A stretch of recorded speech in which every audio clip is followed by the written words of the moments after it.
Senhores cavalheiros, senhoras damas, Pac-Man Master 9 mais uma vez. E senhores, hoje eu vos trago o nono vídeo de número 9 da nossa série sobre Roma. E o título desse vídeo é Morte e Filosofia. Uma das questões que eu vou abordar aqui é que muitos dos problemas humanos que eram levados pela filosofia, até numa concepção social, vamos dizer assim.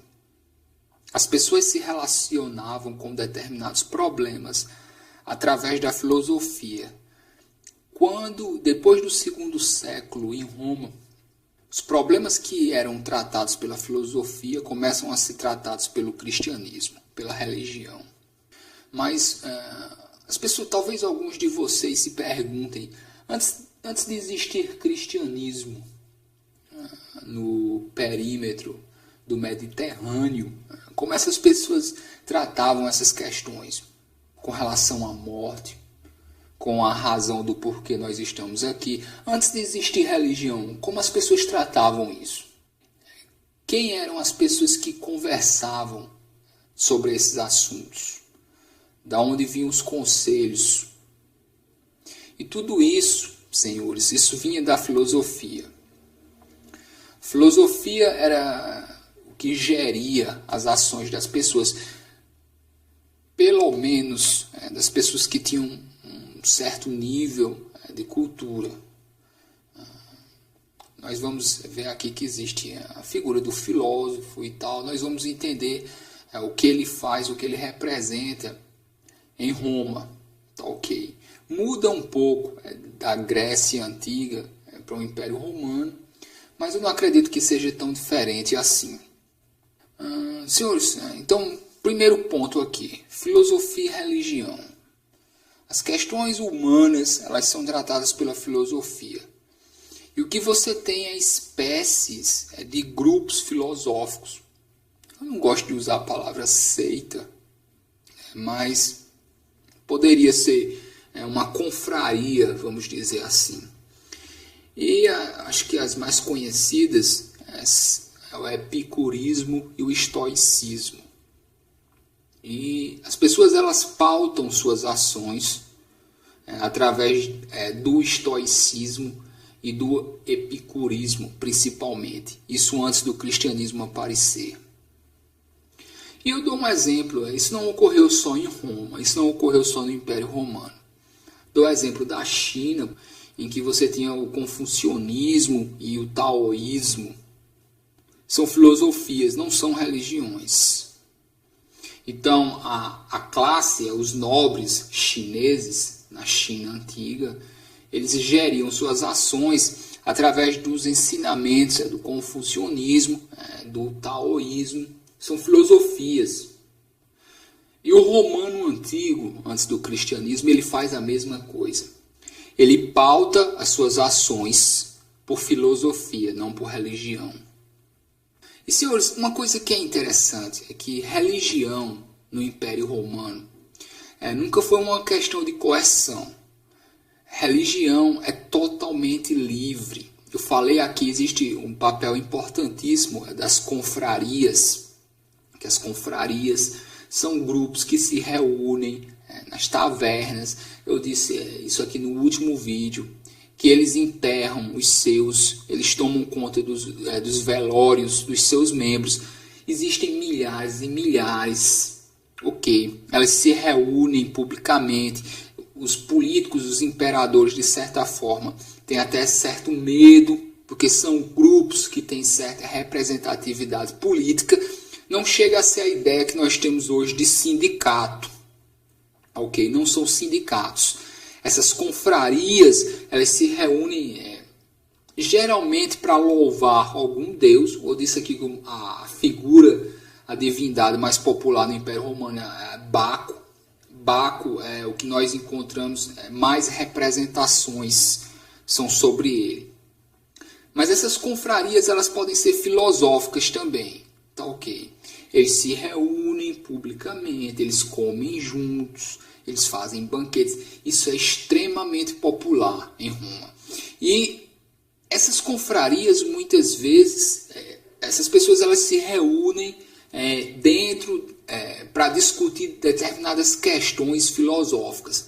Então, você tem o grupo dos estoicos, dos epicuristas e por aí vai. Tá ok. Mas eu acho que não seria você dizer que isso aí são seitas.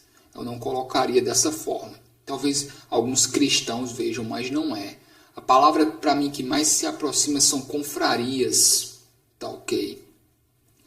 E por que a religião é totalmente livre em Roma antiga? Porque os romanos entendiam que os mesmos deuses, eles tinham diferentes nomes. E eles sempre relacionam divindades, deuses, com astronomia, com astrologia, planetas. E você tem nomes diferentes em povos diferentes. Mas o romano ele entende que são os mesmos deuses. Tá ok. Ele entende que só os mesmos deuses, as mesmas divindades, elas têm nomes diferentes nos diferentes povos.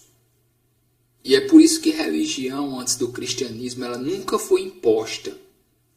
As milhares de confrarias, de grupos, de filósofos, eles se reuniam, eles discutiam o que eles queriam, eles pautavam a vida deles da forma que eles queriam, obviamente, dentro dos limites das regras sociais da sociedade romana. Mas nenhum tipo de credo ou dogma nunca foi imposto antes do cristianismo. O romano antigo ele vê os deuses como divindades que elas têm defeitos também. A ideia de que deuses são entidades perfeitas, isso nunca fez parte. Os deuses, de acordo com os romanos, eles erram também. E muitas vezes eles têm até sentimentos humanos. É muito diferente da racionalidade, da abstração aplicada em uma religião posterior. É muito mais orgânico, é muito mais humano, vamos dizer assim. Eles tinham o costume, todas as vezes que eles passavam perto de uma estátua de um determinado deus, eles tinham que parar, fazer algum tipo de reverência e tal. É literalmente como se uma pessoa estivesse ali. E aquela pessoa, aquele deus, ele também sente raiva, ele também sente inveja, ele também corre atrás do que ele quer, ele briga com outros deuses. Uma visão totalmente diferente da que nós tivemos depois, como um Deus certo e absoluto. Os deuses, de acordo com os romanos antigos, eles também têm problemas, eles também sofrem. E é por isso que talvez eles tivessem uma conexão mais íntima com eles, com o sentimento humano em si. O sentimento humano posto é uma forma de divindade. Os romanos eles têm um sistema de patronato que gere a vida pública. Esse sistema de patronato ele existe com os deuses também. Os deuses eles são como patronos. Tá, okay? Então você tem uma relação servil com eles. Engraçado, porque nós temos esse costume, os senhores já viram aí, alguém vai beber e joga algumas gotas no chão, dizendo isso aqui é para o santo. Vocês já viram isso aí? Isso aqui, o santo, dado o santo. Isso é um costume romano. Porque tinha o altar doméstico, toda a casa de cidadãos livres, que eram bem poucos, isso aqui que eu chamo os notáveis e os nobres, eles têm altares em casa, dentro de casa. E eles colocavam algumas gotas antes de beber lá no altar, chamar libatio. Talvez venha a palavra libação depois. Você tinha a imagem dos deuses nesses altares, mas você tinha a imagem dos imperadores também. Engraçado que os romanos eles nunca abandonam o publicismo e a política. Depois nós tivemos o costume de ter a imagem do Papa. Vocês veem em alguns altares até hoje, que você tem lá uma foto do Papa. Porque antes de você ter imagens dos papas em altares, você tinha imagem dos imperadores romanos. Você tinha os deuses lá e você tinha imagens dos imperadores. Talvez seja por isso que nós encontramos tantas estátuas pequenas de imperadores. Talvez essas estátuas pequenas, essas estatuetas, elas servissem para ser colocadas no altar. E depois, quando o cristianismo assumiu, isso foi trocado pela imagem do Papa. Tá, que as pessoas começaram a ter a imagem do Papa nos altares. Até hoje isso ainda ocorre. Senhores, eles não se preocupam com a imortalidade da alma, não no sentido como nós nos preocupamos. Porque, como eu digo mais uma vez, é uma visão filosófica. Eles acreditam que existe uma providência, mas ao mesmo tempo, por mais paradoxal que possa ser, eles também acreditam que existe acaso e fatalidade. Então, o romano antigo, ele não se preocupa muito com a vida após a morte. Tá ok. Isso só veio depois. A preocupação do romano em cada momento, em cada segundo, é com o que ele vai fazer aqui e com o que ele vai deixar aqui depois que ele morrer. Mesmo depois que ele morrer, ele ainda vai querer ser lembrado pelas ações que ele fez em vida. Eu falei isso aqui em vídeos anteriores. É diferente de determinadas civilizações em que as pessoas se preocupam com a vida além da morte. Os romanos antigos, eles não se preocupam com o que vai ocorrer depois. Eles acreditavam numa espécie de sono eterno.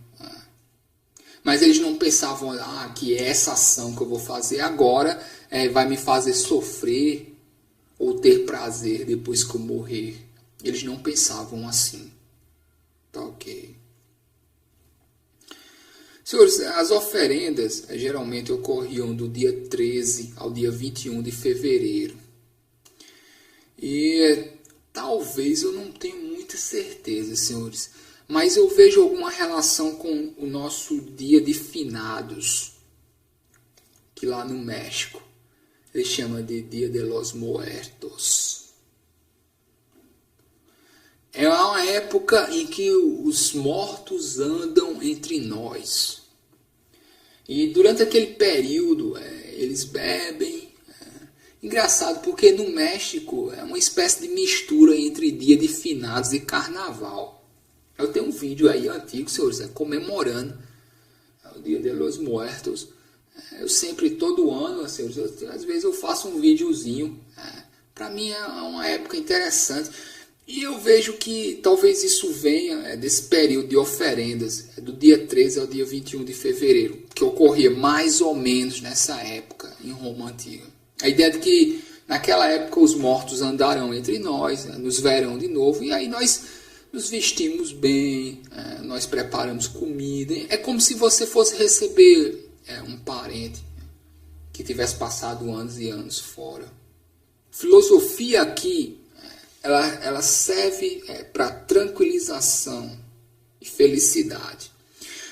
O que o romano busca na filosofia não é entender a realidade em si no sentido de abstração como nós fazemos hoje. O que o romano se interessa na filosofia são ensinamentos que levem à felicidade. A felicidade, como o romano entende, é a aceitação completa dos processos da natureza, da qual você está incluído.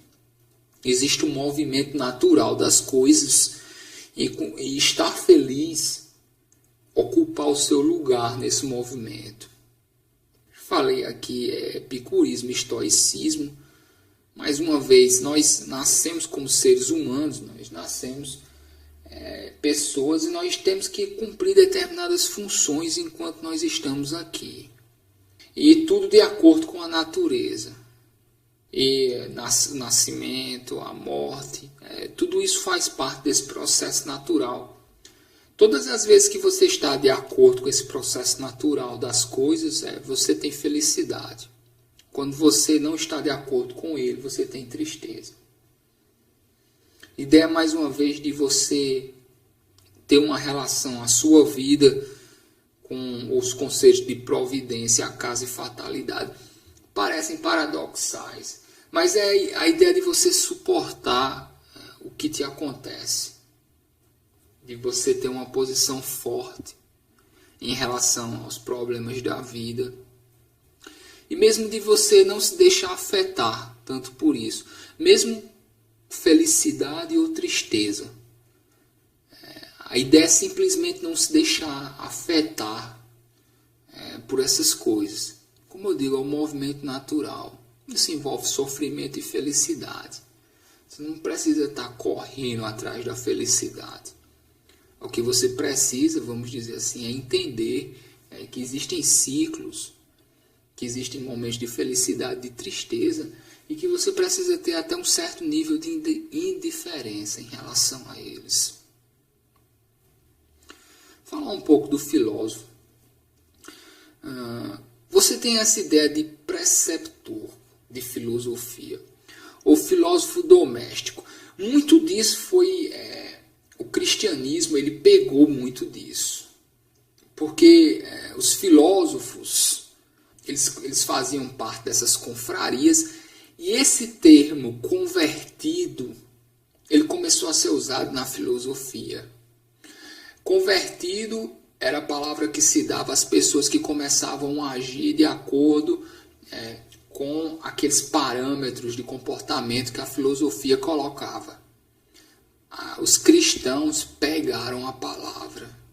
Os filósofos, que eles se preocupavam em demonstrar uma imagem de austeridade. As pessoas que se convertiam às confrarias, pelo menos as confrarias que eram fundadas com a ideia de disseminar determinado pensamento filosófico, que os cristãos vão chamar de seitas, ok? Mas essa palavra, para mim, ela não faz sentido, porque essa palavra é muito pejorativa. A ideia de seita é uma imagem totalmente pejorativa que os cristãos tiveram. Muitas das coisas que eles mesmos copiavam. Eles copiaram muitos dos processos de passagem de conhecimento. Porque esse intelectual, esse filósofo, esse clérigo, que depois se tornará religioso, essas pessoas têm um determinado comportamento de mais ou menos ser o que seria depois os líderes religiosos. Você tem mesmo essas palavras conversão, dogma e heresia. Se eu perguntar a você de onde vêm essas palavras, você vai dizer que conversão, dogma e heresia são conceitos religiosos. Não, são conceitos que foram assimilados pela religião. Porque conversão, dogma e heresia são palavras que eram usadas dentro dos círculos dos filósofos antes do cristianismo. E os cristãos pegaram isso porque eles eram romanos, não porque eles eram cristãos. Dá para entender? Vocês veem que existe um texto chamado As Meditações de Marco Aurélio. Aquilo ali, na verdade, é um plano de estudo, porque você tinha essas máximas filosóficas e você não tinha só que ler elas, você tinha que meditar. Aquelas máximas que o Marco Aurélio escreveu, que nos legou como as meditações, aquilo realmente não tem um nome de meditação só. A religião depois pegou essa ideia de rezar, de oração. O povo antigo, os romanos antigos, eles têm a ideia de meditar sobre as máximas filosóficas. Então você tem esses conselhos que a filosofia coloca para as pessoas e você medita sobre ele. Mas a ideia de meditação, ela é totalmente diferente da ideia de oração, de reza. Vocês entendem mais? É mais uma espécie de estudo com relação à sua intimidade. Você está meditando sobre aquilo. Então é possível que o que o Marco Aurélio fez, escrevendo essas meditações, é possível que muitos nobres, Muitas pessoas que se envolviam com as confrarias, com os filósofos, elas fizessem a mesma coisa. Elas reuniam essas máximas filosóficas e elas meditavam sobre elas. Isso depois veio a ser substituído pela oração na religião. Tá ok? Senhores, os filósofos, eles tinham o que chamar de conferências públicas, não todos eles. Isso foi imitado por São Paulo, mais uma vez, coisa que os cristãos pegaram dos costumes dos romanos. Filósofos conhecidos, era costume que eles dessem pequenas conferências públicas quando eles chegassem em determinadas cidades. Porque você tem um filósofo doméstico, que é aquele filósofo que ele tem a proteção de algum patrono, e ele serve aquele patrono, auxiliando ele como se fosse uma espécie de conselheiro. Mas o que nós sabemos é que, além dessa atividade doméstica dos filósofos, eles também tinham essas conferências públicas, que depois os cristãos vieram a fazer a mesma coisa. Quando chegava em um bispo, depois isso vocês vão ver mais à frente, em uma determinada cidade, ele dava essas conferências públicas. Os filósofos começaram a fazer isso. Tá ok. Outra coisa que eu quero colocar aqui é o seguinte. A ideia do suicídio. Porque em Roma Antiga é perfeitamente normal que o suicídio é visto como um ato de liberdade. Senhores se suicidam. Engraçado porque depois a religião ela vai proibir isso, porque não por causa de uma questão humana, não tem nada a ver com isso. A religião ela vai proibir o suicídio porque ela entende que o sofrimento é algo necessário. Então você não vai se suicidar para você continuar sofrendo. A ideia da religião é essa.